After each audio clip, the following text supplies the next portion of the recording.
Hey everyone, welcome back to Encounters USA. I'm your host, author Matthew Heines. Now you're probably looking at me going, hey, whoa, where did he get that shirt?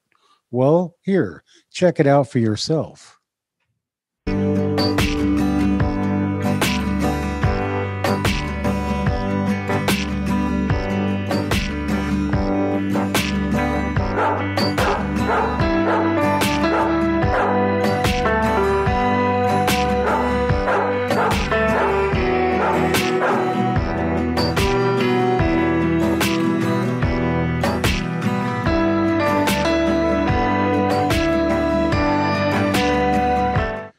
Now, you're probably saying to yourself, boy, I really like that shirt, but I wonder if they have it in a tank top. And the fact is, we have it in a tank top. Check it out.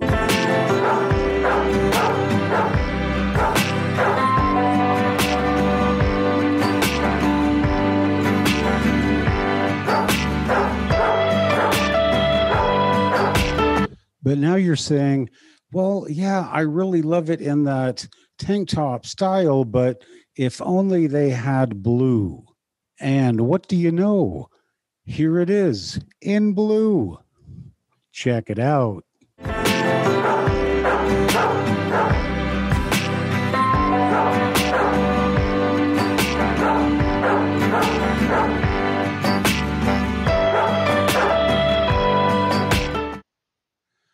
So now you're saying, well, yeah, I really like that shirt, but if I could only get one of those original Encounters USA designs, I'd sure like that. Well, not to fret, my friends. The original Encounters USA designs are still available in all of your favorite colors and styles.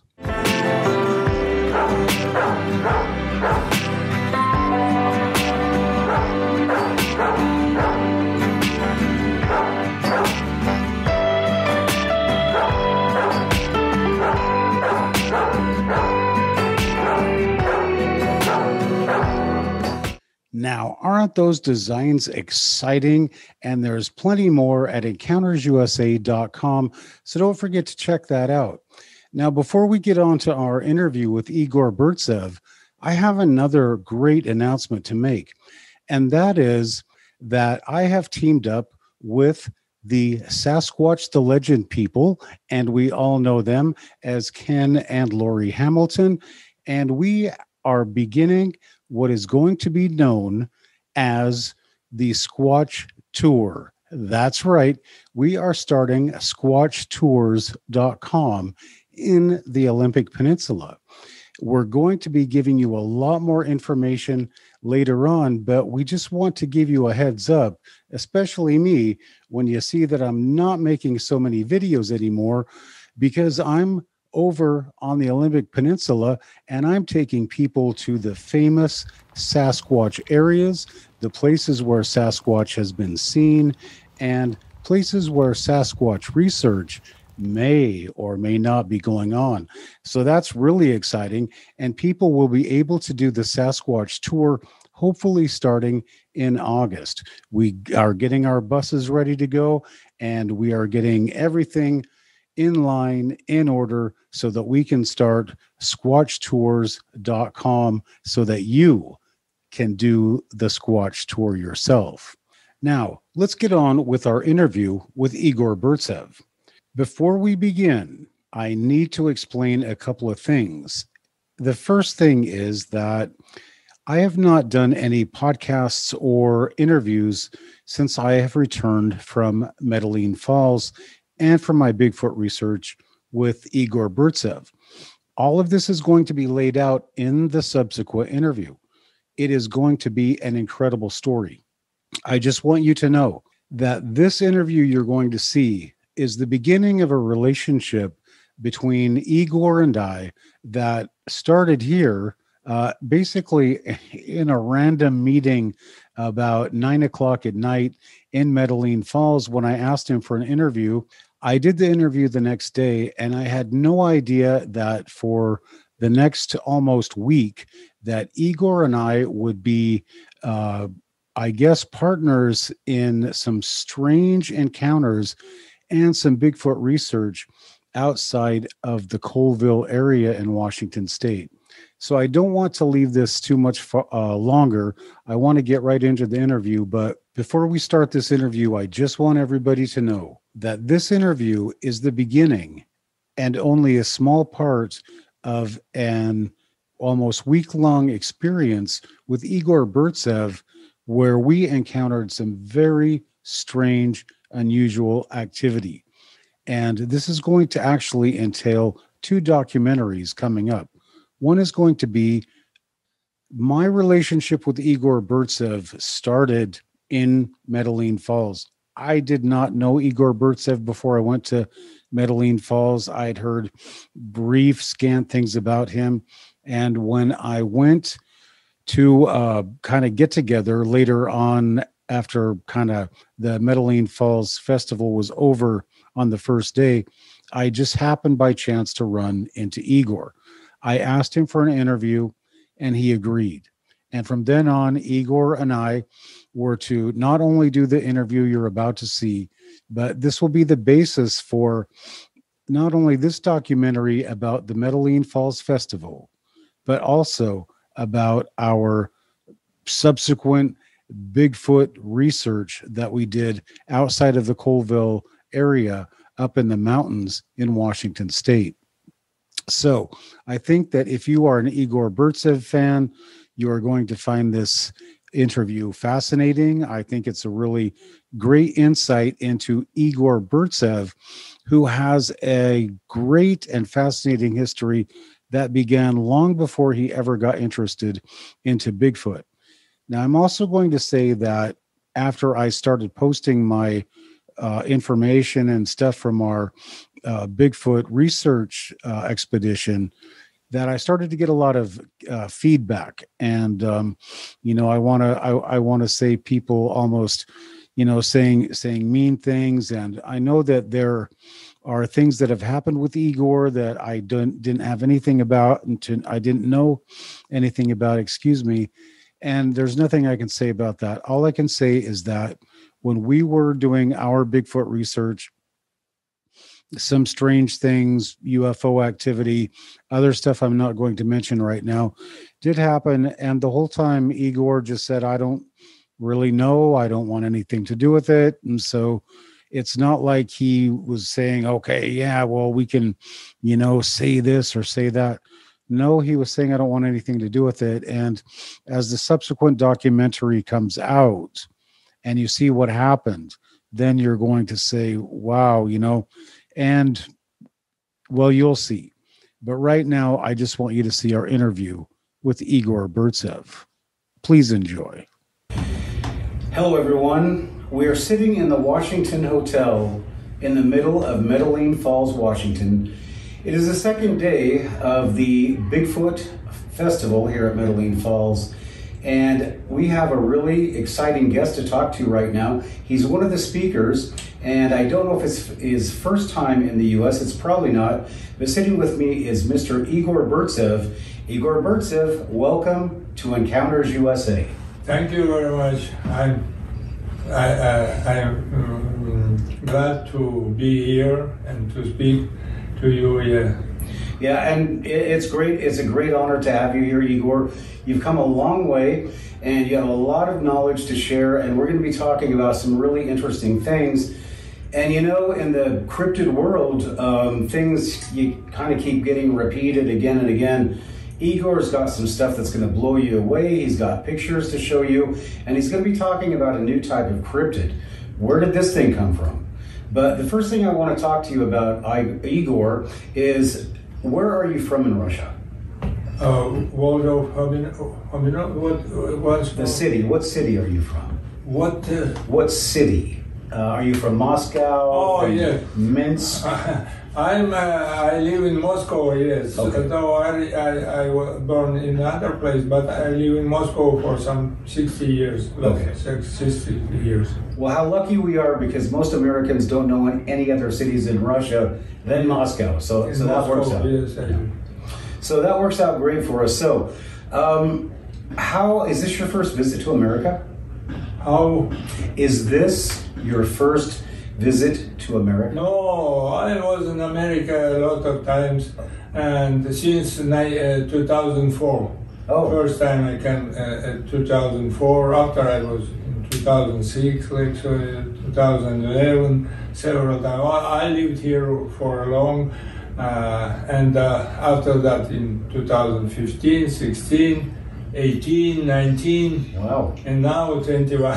Okay. It is. I counted once how long was I in America. It is more than 2 years in some.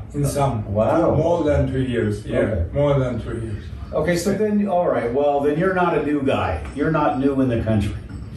And, you know, I have to confess, once again, my ignorance to what Mr. Burtsev is doing. People started talking about, oh yeah, Igor is going to be speaking at the conference and he's got this scripted stuff that's going to blow you away. And I'm going, who's Igor? And so we're going to find out exactly who is Igor, and he's got a lot of really new information. But the first thing I want to talk to you about is do you just specialize in Bigfoot, or are there other things? Now I'm specialized only in after my ending the official work, like so.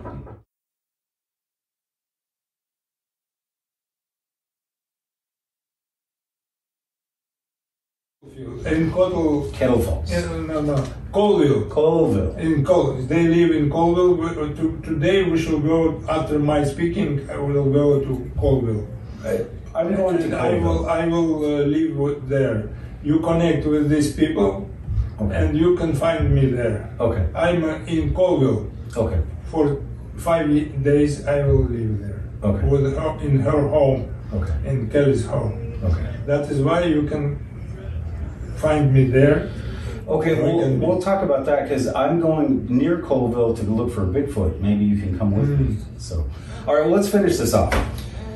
All right, so what we've taken so much time talking about stuff that we've kind of skirted around the issue of your research, but we haven't really had a chance to talk about specific things that you've been up to and the stuff you've collected. So we're just going to have to take a rain check, and we're going to interview Igor in the future, and we will go ahead and post this. But right now, as far as the people I've interviewed, Igor brings a different culture into it. He brings a scientific approach. Just the fact that he's so well respected in the Soviet Union, and he brought up the idea that they were worshiping Bigfoot 15,000 years ago, and there's evidence of that in Russia that has never been talked about in the United States, in the Bigfoot world. So, and then when we're talking about Melba Ketchum's study and the hominid or the Bigfoot that somebody was reproducing with in Russia, or not in Russia, but in one of their provinces. Well, we have all kinds of things here that we didn't have before. So I just cannot express my thanks enough to you, Igor, for even sitting down with us. But you've got to go. Igor's actually speaking. He's got to get down to the theater. They want him to pick up his stuff. And so, Igor, can you just tell us very quickly what's your presentation today about at the theater? Yeah, this presentation will be about, mostly about my last expedition for last years in Bashkiria. It's very good. We have connected with this human forest people, we call them. We connected with them. We communicated with them. Even I had handshaking with one of them. Wow. Yes, and I will narrate about this. Okay. Yes, they also say, please arrange something like reserve us to live there quietly, not bothered by the humans who try to hunt them, to cut the trees, etc. Please avoid, please prevent us of such activities in one special place. We would be nice, we would be happy to live just quietly. Maybe that's the answer. Maybe that's what It is people necessary. do. Yeah. We shall continue that work. I was 3 times there in that place, and we continue to communicate with this family of big family, big community of this. There are some 30 of them living in that area, and they're so on the idea of protecting their land and not wanting them to be bothered, Yellowstone Park, where they have Bigfoot created by Teddy Roosevelt, because he heard the story of Bigfoot out there, and it could be possible that the national parks were created in areas where they knew these things existed. Another thing I'm just going to throw at you, when Thomas Jefferson sent Lewis and Clark out west to do their expedition across the continent, he said, you'll probably find dinosaurs and things that we've never even heard about. So be ready and make pictures of them and take notes of everything you see. But when they crossed the American continent, they really thought they would see dinosaurs and mastodons and all the stuff that is in the fossil record. Sorry, I need to go. All right then. Yes. Well, Igor Burtsev, you got to go do your thing, and we can continue. You're going to be on the show very soon. We're going to interview him, and possibly we'll try to find you in Kettle Falls. And I'm actually going to try to get Igor to go Bigfooting with me in a day or two. So with that, thank you very much for doing the show. It's an honor, and for everybody else out there, thank you for your attention. Well, it's really great. So for everybody out there, if you are out in the woods with Igor Burtsev, either in the United States, the Caucasus, or somewhere in Russia, always watch your back. That's my call. All right, thank you so much. So listen, I'm gonna give you a hand. All right, action. Okay, I'm gonna ask my question again. Like a little tiny child. So, Igor, do you only specialize in Bigfoot, or do you specialize in other cryptids as well? Oh no, before officially I was working a lot with in other fields. I was at first I graduated the Aviation Institute. I was an engineer after that. Mm-hmm. I working for 3 years as an engineer. After they took me in our country, they took me to work with the youth. There are special league or union, Communist Youth League, and I was working as an organizer of the youth for several years, and after I became a teacher for the youth to teach some how to act, to work, to unite, etc. And I was working with many foreign students. That is why I got my lectures in Russian mostly, but with interpreter. And after I started to study language, I studied English language by myself, not in any courses. And after I started to get lectures in English. And after that,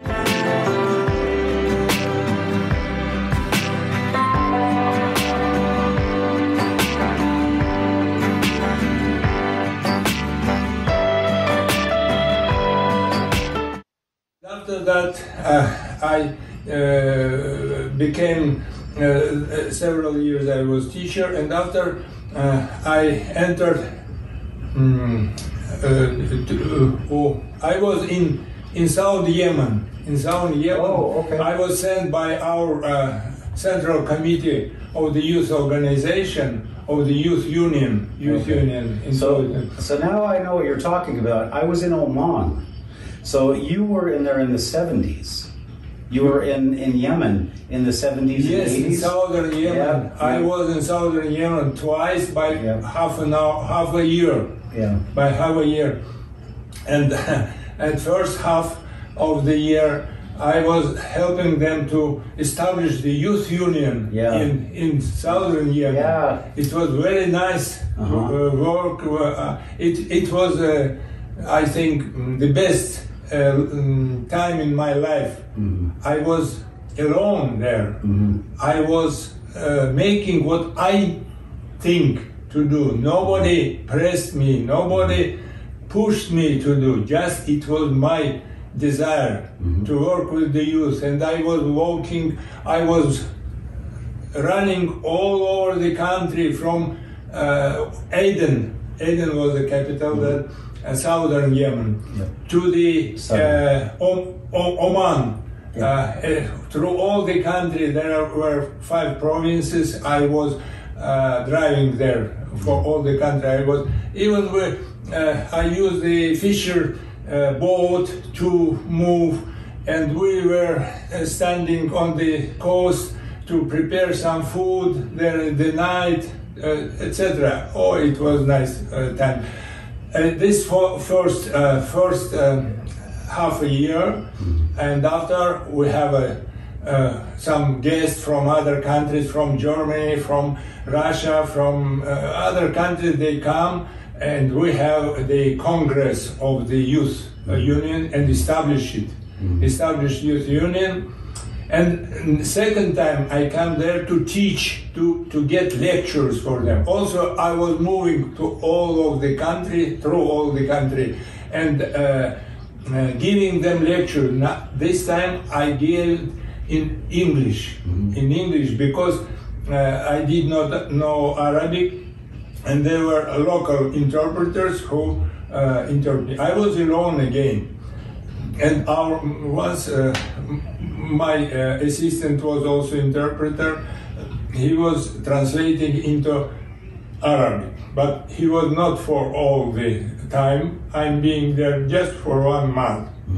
He helped me. After I used my English to give them lectures. This was in southern Yemen. Oh, it was in 1972-74. I was in that time much younger, and 32, 34 years old, yes. But it was very interesting time. And that was my, after that I came back to Moscow, to Russia, and I had studied in the Academy of Social Science. So social sciences.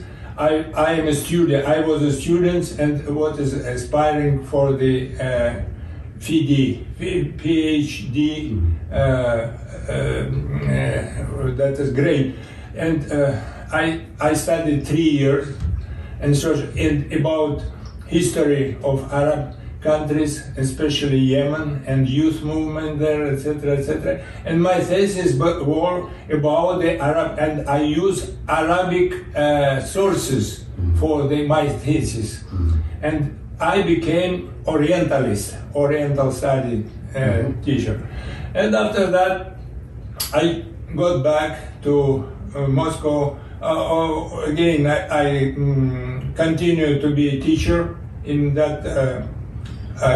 It is now called the Institute, Humanitarian Institute in Moscow, High Humanitarian University, yeah.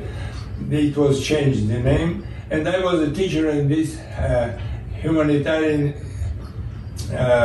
university. Now, as I was PhD in history, because I studied history of Arab countries, and especially Yemen, and social activities, etc., etc. That was my main direction of my field, my study. And several years I was working there, and after they took me into academician magazine, which is called Asia and Africa Today. Asia and Africa Today in Russian, yes, but also this magazine was issued on the foreign languages, English and French. I was responsible for foreign issues. Another, I was vice editor-in-chief. That means vice editor-in-chief, responsible for foreign issues. And another vice of the head of the magazine was responsible for Russian edition. We were two. And our chief was academician Kim, Georgy Fedorovich, Georgy Kim. He was an academician and he was head of the Institute of Orientalistic in Moscow. The head, yes. And he was at the same time the main editor of this magazine. And we were just vice editors. But in fact, we were working on doing this work. You see. That is what my was direction. And after that, in 1986, they sent me into Afghanistan. For 3 years, I was in Afghanistan, living there, working, and helped them to issue the magazine Afghanistan Today in English, and also Kabul New Times newspaper. I also helped them to issue this newspaper and some other issues on the languages. Our aim was to attract more attention of Western public, English speaking, to the events in Afghanistan, to explain them what is happening there, what are the events there, conditions there, etc., etc. And we attracted more friends to Afghanistan. Some, for example, we explained how work enterprise, this enterprise, what they're doing, how they issue this. Another enterprise, just to attract friends to Afghanistan, not to get war with Afghanistan, but to have friends. And I was 3 years working there, and I have all the copies of the magazine. It was monthly magazine, Afghanistan Today. Also, I was traveling here and there with photographs, and we spoke to some people there to attract their attention. That was my work. And after that, when I came back from Afghanistan, it was in 1988, when our troops were going out from Afghanistan. I also went to Moscow. And here in Moscow, I established the private publishing house, publishing. I was a publisher for 20 years, since 1960. Excuse me, I worked a little in that Oriental Institute for some 2 years. I was just a scientist working there for Orientalistic. And after that, I established the private publishing house. Okay. Igor, can I just... just a moment. That's fine. It was called Cryptologos. That means the mysteries of the world. It should be many fields of mysteries. For example, in the history, in the UFO or some. But yes, but especially, I specialized in Bigfoot study because I studied this in 1965. It was my expedition, first expedition in 1965 in the Caucasus. That means now it is 56 years I study. It was my constant desire and constant study all of my life, though I was officially worked in other places. This is what that's been your interest. That's the story of a lot of people, and your story is amazing. And unfortunately, the people, like, I'm a history person too, so what you're talking about, I knew guys that fought in the British Army during the insurrection in Yemen. So you're on one side, they're on the other. And when they put in Sultan Qaboos, So I know. So I was at Oman for what? And now 5 there years? is a war there. It's very pity that they're disturbing much now. Saudi Arabia and America. Oh, I know.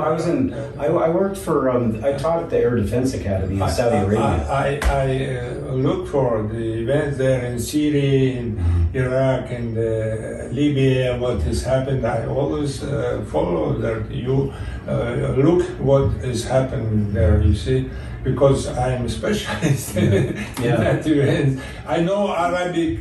I know Persian language because in Afghanistan they used Dari, which is based on Persian language. In our country, in Soviet Union, Tajikistan also used this language, but some branches of this language, Persian language, in Tajikistan. That is why I studied Persian language also. I studied Arabic, I studied Persian language, and before I studied English and French and German. German language, yes, I studied it in the school, in the university, I studied in my Institute of Aviation, I studied German language. But after I started myself to study English language. This is my own experience, yes. And also a little Turkish, I know Uzbek language because I was born in Uzbekistan, in previous Republic of Soviet Union, Uzbekistan. I born there and lived there 17 years. After when I went away from that place, I studied Uzbek language because I thought that I should know the language of my native country, Uzbek language. I studied it on manual, not there. When I lived there, I did not, but when I left the Uzbekistan, I started to study this language. That is why I know, so I can communicate in several languages, Eastern languages like so. So I just want to establish, for people who are listening or watching this, Igor, you are modest about it, but obviously you're very high up in the Soviet. I mean, like you're not like, I don't know what they call the leadership, but you're very well respected, and you're in the front lines, and you're out doing stuff for the Soviet Union, right? So you are a very well respected person in that country. So we get to 1991, and we had Glasnost. So did you have to start changing your? I need to make a living doing something else because it doesn't look like the party's going to be around very long. Yeah. So you had to change, and you picked up your interest of looking at cryptids. You see, you asking. Okay, so the political climate changed. Yeltsin came in, and there was Glasnost, and then the Soviet Union basically fell. Yeah. But leading up to that, in 1988, you started doing your magazine about cryptozoology. Yeah. Did you see the writing on the wall? I won't be working for the party much longer. I need to do something to make a living. Yeah. Did you think that, or you think about politics? About your job. I mean, the Soviet Union is going to collapse, and it's a pity that it's a collapse. But anyway, I have contact with other republics. I'm visiting Kazakhstan. I'm visiting Uzbekistan sometimes, and I was in Mongolia. Mongolia is not in Soviet Union, but I was in expeditions there. When I told you that first my expedition was in 1965 in the North Caucasus, in Kabardino-Balkaria, a national republic. It was National Autonomous Republic there in Caucasus, yet continued to be in Russia. And I worked with Jana Kaufman. She was the leader of that expedition. It was voluntary people coming then to her to assist, and since that I started to study this subject of so-called snowman. In Kabardino-Balkaria they called him an Almasty. Not in all the Russia they call him so. It was only on this North Caucasus they call it as Almasty. But this creature has maybe 200 names, local names in various places. In Russia, it was a mythological character. It's called Leshi. Leshi means forest man. But now we call it Lesavik. It is very easy. Lesavik means the man living in the forest, like so, Lesavik.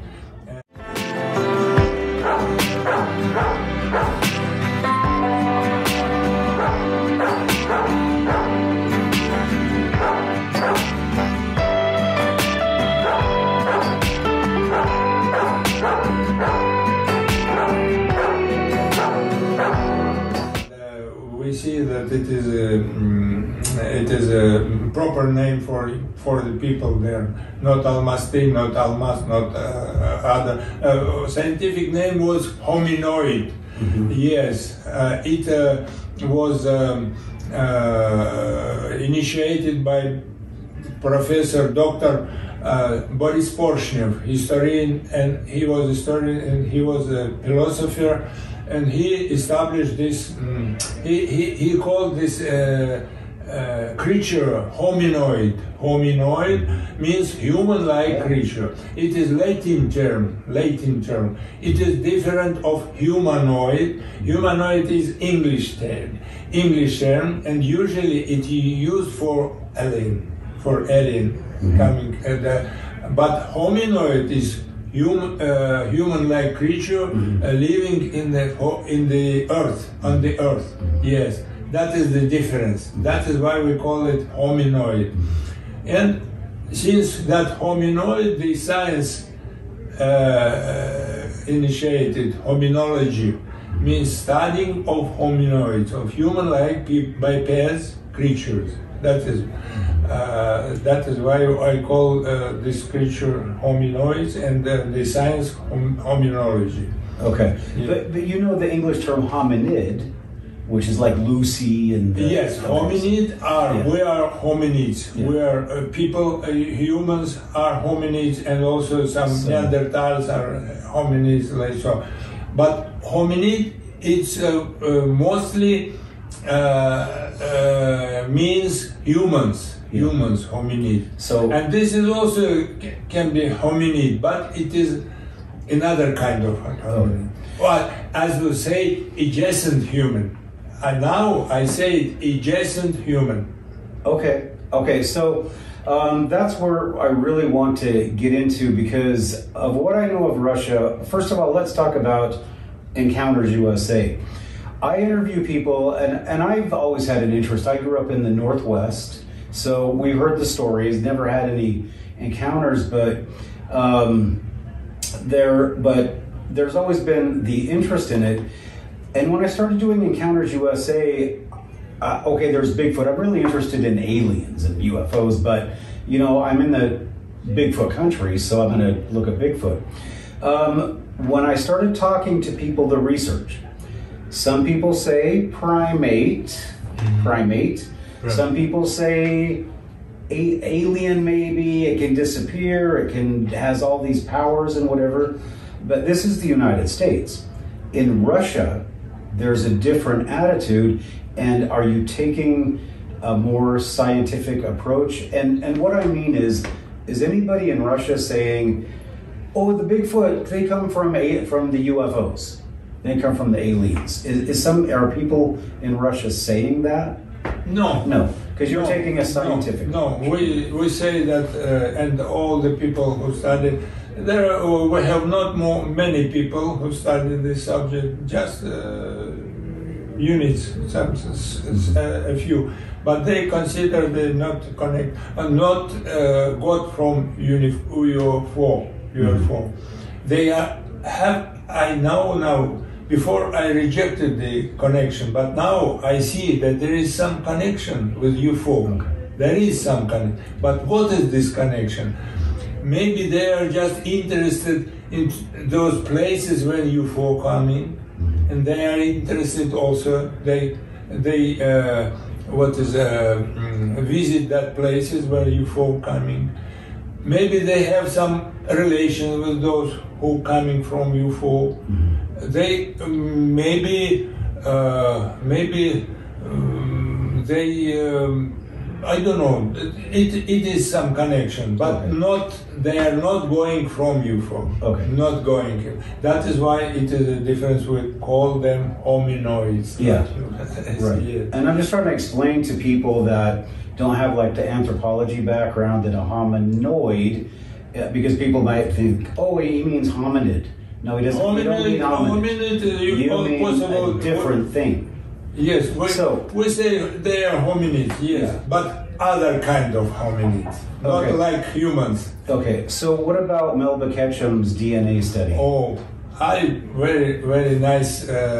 I'm follower of Melba Ketchum, of her DNA study, because she said that they appeared in the result of hybridization with the humans of some kind of unknown creatures, unknown in the earth. That means their origin is connected maybe from with aliens. Yeah, they come here. Yes, but they are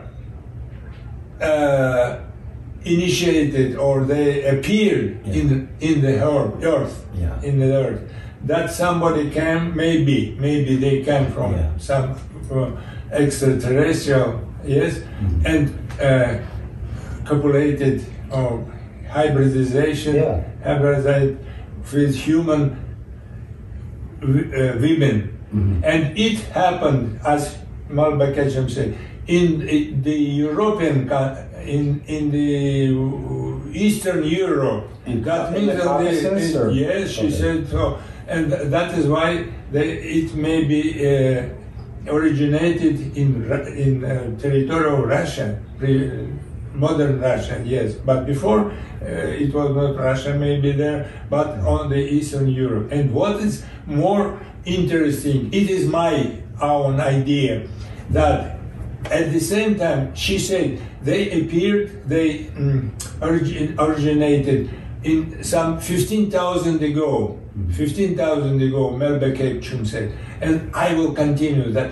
At the same time, at that time, in Russia,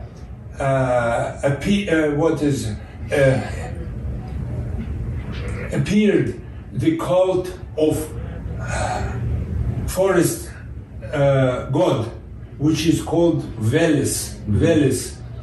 At the same time, I suppose, I personally, it's my idea, that the people see that there are some creatures in the forest who use paranormal abilities, telepathy and other. They can influence the humans, the people, their mind. They connect to their mind. They start to influence the humans, the people. And that is why they say, oh, they are gods. They are gods. And they start to worship them. You see, they respect them, they feed them, they were very attentive to them. And that was when the Russian local gods appeared, not as Christians, but before that, before 15,000 ago, maybe 20,000 ago, I don't know. They appeared this cult of local gods, Svarog, Veles, Makosh, women god, like mother god, you see. But after that, 1,000 years ago, the Christianity come to the country, Russian country, and the Christians claimed that these creatures are very bad. It's necessary to ban the people to communicate with them, to worship them. I understand, because they were they want to control the ideas. They were concurrent of the Christianity in the country, and the Christian religion claimed them bad force, bad human, bad creatures. Don't worship them, and even punish those people who continue to worship them. you know that when Christianity came to the Russia, 6 million people were killed who opposed Christianity, who did not agree, and they continued to worship those local gods. That means these creatures. Yes, I think so. Maybe it is not good to say now about this, but it was history. And this Christian religion deleted all the signs of previous worshipping, deleted books, writings, it was famous in our country, in Russia. Veles book, it is called Veles book. And now some scientists find some pieces of that book, before Christianity was, you see, that book. It was like Bible before. This is Veles book, it's called. And they start to find some pieces of this book somewhere in the sciences. And now these people, the Christian religion or clergy, they call these people new pagans, new pagans, like so. Because they say, oh, it was pagan, but not was pagan. It was not pagan. There were gods before. Before Christianity, Russian God. And I connect this worship to these creatures. But are you the only one? I mean, if I go to will Russian people say Veles is the name of Veles? Veles, yes. Veles, will Russian people say, oh, Veles is the Bigfoot? It's called... Will all Russians, do they agree with that? Veles, they called, it is God of forest and animals. But is it Bigfoot? Or is it Mother Nature? Bigfoot, of course. Veles was Bigfoot. But they have descriptions and... Yes, okay, yes, well, yes, yes. Then it's there, so okay. Veles was and it confirmed what Melba Ketchum said. Yeah. You see, so at the same time, this arose that cult of the Veles god, like so. Well, see, there's a story right there that if it's in Russian culture from 15,000 years ago, and 15,000 years ago, the Ice Age ended. And that's when we had the woolly mammoths and saber-toothed tigers, and they all fell out, and they all died out. You see, Bigfoot survived. This creature used runes for communication, but they use not Scandinavian runes. They use ancient Russian runes, means these letters, and they combine words with the runes. I know now the people in Kazakhstan, I visited there, and one man collected a lot of such runes, and he communicated with them with using all these ancient Russian runes. We haven't such a specialist who we want to collect, but it's not enough forces. For me, it's not enough time to communicate with those people who study these Russian runes, old Russian runes. But they use, and this is also one of the side of their origin before Christianity, like so. This is very interesting. I can show you even Brian Bland in Canada found such signs which are the same as runes. You see, they show the runes. What about Tom Cantrell with his glyphs? Do you see? Yes.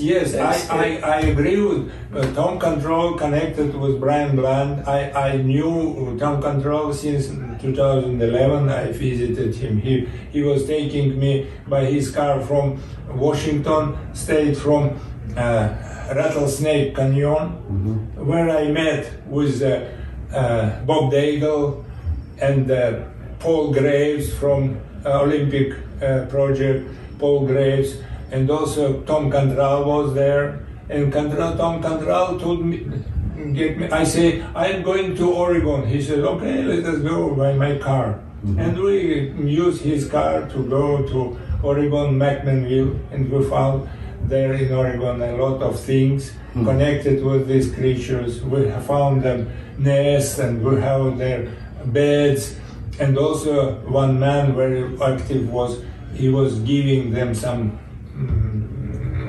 gifts, etc. And after I continued to go south, Oregon to Eugene, met with David Rodriguez. We were walking around the reservoir, at the Lion Reservoir or Cougar Reservoir, I don't remember now, in Oregon. I was walking with him a lot, several days there in the forest. Yes, we found a very interesting thing there. For example, once we found big trunk. It is empty of bark and upside down. Oh boy! Pushed into the ground for 2 feet deep. Pushed, and its weight was about 200 kilograms, maybe some 300 pounds. Yeah. But it was stuck into the ground. Yeah. What for? They did. I'm sure that they. And by it, next to it, there were small sticks put into the ground also. Wow. Yet it was very interesting found there. Before that, I don't like to mention his name, Rodriguez. He was skeptical a little. He said, "Oh, it was snow, wind, etc." But when he saw this trunk put into the ground, he said, "Oh." He showed me many things interesting. So, I told you it'd be 15 minutes, and I think we've gone like half an hour. I want to get into, you're going to show some of your research. I think that you're going to give me some pictures to post on the video. So let's talk about that for a little bit. Let's talk about this. I know for a fact that, and this is the American side. In Russia, we've heard the story that they found a Bigfoot, and it was a female, and they mated. They mated with the Bigfoot, the female Bigfoot. Have you heard this story? Yes, Zana story. Yeah, well, before we start and get into that, first thing I have to say is, hey, if you're having sex with Bigfoot, you need to get off the vodka. After what? You need to stop drinking so much vodka. Why not? Because if Bigfoot looks good to you, then hey. No, this is, look, the local people there, it was not Russian. Her husband, like so, or who is copulated with her, he was not Russian, he was Caucasian. And those people there lived in purity, and they could not marry because for marriage they could pay much money for that. It was such a culture that to buy the dowry. Yes, and this is one they can use here, because even sometimes they use animal for copulating. You see, like so, but it was It was maybe very rare and not much known about this, but it was a problem. It is about one. But next, the reason was. But is that true? Look. Okay. There is a reason that man who was owner of this woman, he took her from the forest, and he was a owner, her master, and he arranged some parties. The people were sitting drinking. Yes, they like to drink very strong, even not 40 grade but 70 grade cha-cha. It's called cha-cha. I was there. I was excavating that cult. And it is a special story. I should tell. Every just a little away. we were standing in the morning, our group, and these local people invite us to the meal, and this was cha-cha. I saw how they do, just in barn, there are big, barrel, and some plums and other fruits, they putting in that, and after burning them, fire, heating this, etc., and this cha-cha is dropping to the vessel. I saw how they do this. Yeah. After they put this cha-cha in the glasses, when we were sitting to have breakfast, they bring chicken with very much pepper. And when I took the chicken to eat, it was burning my mouth. I drink cha-cha, and cha-cha and it's burning. Again I eat it, the chicken to neutralize the cha-cha. But again it is burning my mouth. And it was several times, until one, and after we could not work. Wow. We could not, and after several days I say, no, stop. Until 1 p.m. we don't drink anything. The local people there were very hospitable, and they were giving us that vodka, just pushing us.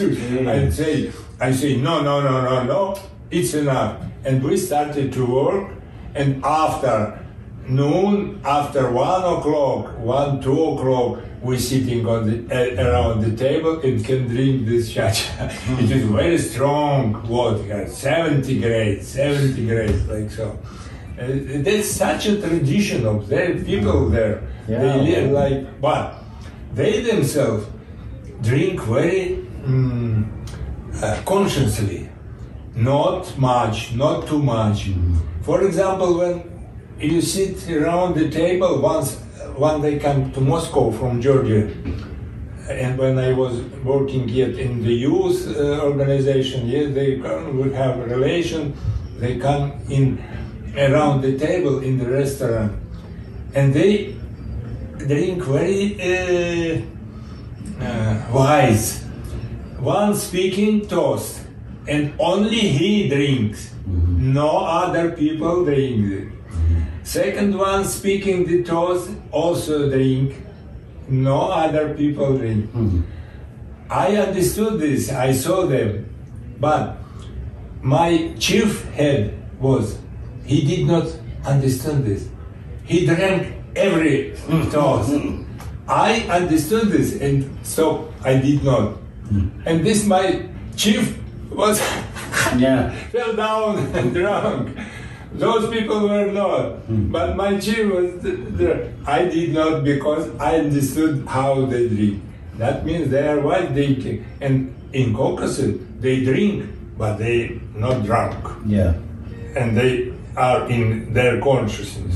They can drink much, but once drink and after eat and nothing more. You see, that is happened there too. And after that, when we stop to drink, we should start to work, etc. And we say that it is just a little deviation. But what happened? That man who owned that woman, wild woman, captured in the forest, he arranged such parties, and he said, "Who will? Oh no! Who will cooperate with this wild woman? He will be prized. I will give him a prize." And the humans, men, started concurrence, and that is why they had their relation with her, and she had children. 5 children. One first died, but after that, women of that household, they took the child and growed. Yes, not she. A boy. It was a boy, right? A man? I mean, it grew up to be a man and... No, they took child, and there were 2 sons and 2 daughters of that wild woman. I found all of them. Oh, did you? Yes. They're Not alive? them, but their descendants. Really? Yeah, really. Did you do DNA testing or? Yes, I was there a lot of times, and even some of them live now in Russia, in Russian you need to regions, like so, descendants of her. Well, I have found a lot of them. I was communicating with 30 of them, and even they had children more, but with adult, I communicated with some 30 of descendants of Zana. And now, just 2 days ago, being here, I received the result. They published in scientific journal the results of DNA of this Zana on their bones. I have the skull of Zana and her bone. Wow! And they come to conclude that yes, this is real. It was known exactly that this was the son of Zana, but it was not known if it was a woman's skull was his mother or not. And now DNA said, yes, she was his mother. This skull, woman's skull, is Zana's skull. They come to such conclusion. And now there is a scientific article published in one magazine in English. DNA was studied in Holland, in Copenhagen, Denmark.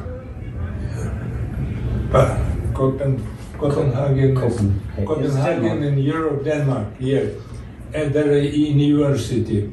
And Tom Gilbert is the chief of that laboratory. They come to the conclusion that these skulls belong to close relatives. That means she was mother of this. They now the scientific journal published. It's published that I'm co-author. Oh, great! I'm co-author of the. So Igor, they're on the Melba Ketchum study. They have female DNA, human DNA, female. Don't know what the male is. That's unknown. What did you find out with? I don't remember the name of this. But here, what's the DNA? Is it all human? Yes, it's all human. Her DNA is. It is necessary to study more deep. Okay. It is very expensive, complicated.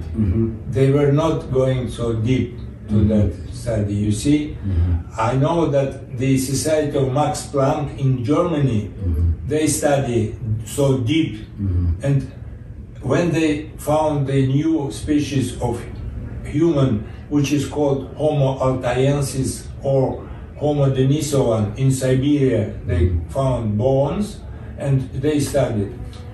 And when they found this, it cost $500,000. They study. You see, it's very expensive. That is why this institute also did not go so deep to study what was the difference of DNA, because the difference is very, very, very tiny, small. Even between humans and chimpanzee, there is less than 1% difference. It's necessary to study more, this 1%. But between them, this creature and human, it's even less difference. To find it, it's very difficult. And also, I come to such conclusion that they are just branch of the humans. That's why. And also Melba Ketchum, yes, it is confirming Melba Ketchum's result, because as they are hybridizing. That means they are very close. They are humans too, but other kind of human. That is why they cannot find difference between this DNA. You see? Yeah. Have you spoken to? It is very difficult, very great problem. Have you spoken to Melba about your results yet? What? Did you speak with Melba? Yes, I was, and I was corresponding, and even when she studied her, she completed her study. She wrote the article in 2000. I know. In 2012. Yeah. And I took this article and tried to publish in our magazine in Russian, in Moscow one magazine, and Siberia another magazine was. I sent them the article by Melba Ketchum. She sent me. Yes, I sent them. 3 months they kept after the, and this one and that one. They said, "Oh, it is not fit to our magazine like so," and they did not publish that article. But she published in other yes. That has happened. I connected with Melba. Yes, I support. I'm her supporter. I'm follower. Yeah. Well, I would think that she'd be interested in this study that just came out. But if you want that money, there's money in the United States. There's plenty of people that would contribute. I mean, come on, look at all the people at this festival. How to find this money? Just say, GoFundMe. You know, those FundMe websites. But if you were just to put the word out that we got that skull, we just need to compare it to Melba's DNA, and we'll have an answer. So either that skull's completely human or it's something else. So anyway, but the money's here, and there's enough interest. If you did GoFundMe, there's enough. You know, these guys, these rich guys that own like Skinwalker Ranch, there's money here to go into it. And the only obstacle you have, and this is from, I didn't know anything about this, but they tried to publish in Nature, right?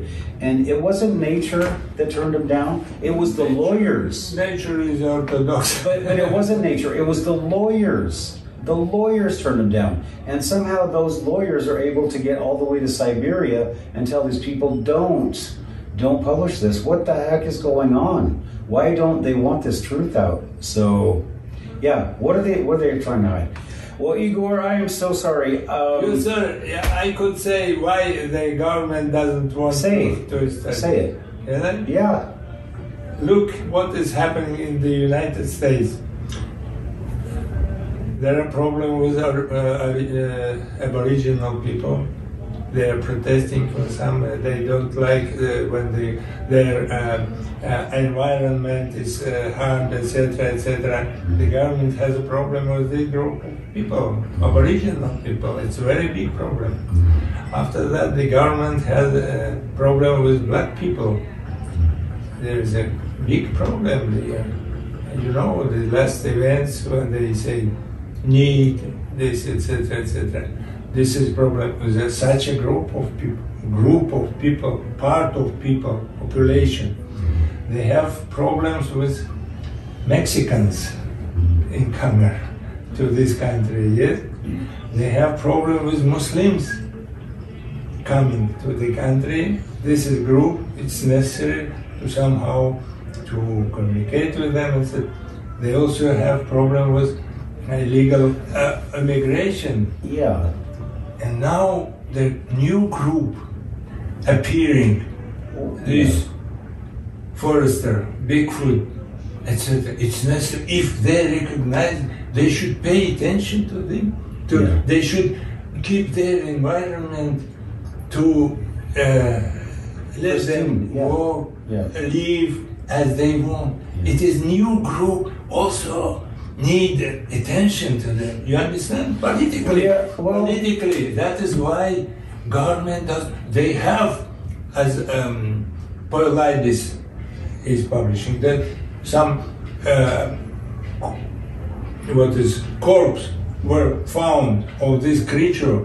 They took into helicopters and disappeared. Nobody knows where they are. the special security, maybe they study this, they know this, but they don't open this. You see, they are not interested to recognize this new group of population. Okay, so that's fine. I just really, I hate to bring race. I mean, everything's racism now, and I don't even want to go there because this has, if you're going to talk about protecting them, you're talking about all the money in these woods, all the timber, all the mining. You would, if you had to close off that habitat, then, it really doesn't have anything to do with racism. They don't want these millions and billions of dollars of resources locked up because some environmentalists are saying, oh, you got to protect the Bigfoot. I think that might be it. The other thing is, and this is from, and I don't know anything, other thing is maybe we don't want the answer. Maybe we cannot handle the answer. Maybe the answer is freaking terrifying, and once you get into who they are, where they came from, well, and I'm going to go talk to Tom, I can't remember his last, Sewell, the Native American that's doing the costume dance. Well, he says... Mike... Tom. Mike Patterson also. No, it's Tom Sewell. Sewell, I think. Anyway, but his talking about native culture, they abduct children. They're kidnappers. They take children, eat them, boil them, and so who wants to hear that? And you've got people like Tom Cantrell who says Bigfoot is fuzzy and warm and happy and he won't hurt you. And then you have the natives saying, no, those things they'll take you out. Somebody knocking. All right, well, we should probably. Just a moment, I'm knocking there. Hello. All right, everybody. So that was our interview with the famous Bigfoot researcher, Mr. Igor Burtsev.